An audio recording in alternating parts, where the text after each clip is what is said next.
আমার সব দর্শক শ্রোতারা আমাকে খুব ভালো করে বোঝে, তারা আমাকে ক্ষমা করে দেবে। আবারও আলোচনার কেন্দ্রে কণ্ঠশিল্পী মাইনুল আহসান নোবেল। গানের চেয়ে ব্যক্তিগত বিতর্কেই বেশি পরিচিত এই গায়ক সম্প্রতি বিয়ের প্রলোভন দেখিয়ে অর্থ আত্মসাৎ এবং আপত্তিকর ছবি ভিডিও সামাজিক মাধ্যমে ছড়িয়ে দেওয়ার হুমকির অভিযোগে গ্রেফতার হন। ২৩ ফেব্রুয়ারি তাকে আটক করা হয়।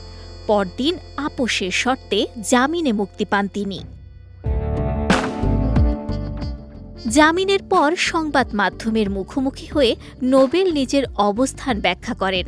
ভক্ত শ্রোতাদের উদ্দেশ্যে তিনি বলেন, আমার সব দর্শক শ্রোতা আমাকে ভালো করে বোঝেন, আমাকে ক্ষমা করে দেবেন। তিনি বলেন, নিজের ভুল আমি স্বীকার করি এবং মানুষ হিসেবে ভুল হওয়াটা স্বাভাবিক। তাই ব্যক্তিজীবনের ত্রুটিগুলোকে ক্ষমার চোখে দেখার আহ্বান জানান। একান্ত সাক্ষাৎকারে জামিন প্রসঙ্গে নোবেল বলেন, মুক্তি পাওয়ার ব্যাপারে তার আশা ছিল এবং শেষ পর্যন্ত আপোষের মাধ্যমেই তিনি মুক্তি পেয়েছেন। এতে তিনি খুশি বলেও জানান।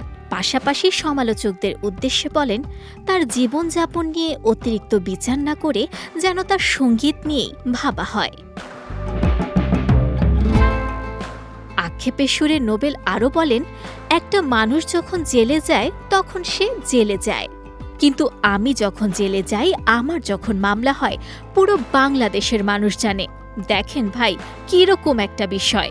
নোবেলের এই বক্তব্য প্রকাশের পর সামাজিক যোগাযোগ মাধ্যমে শুরু হয়েছে নতুন করে আলোচনা সমালোচনা।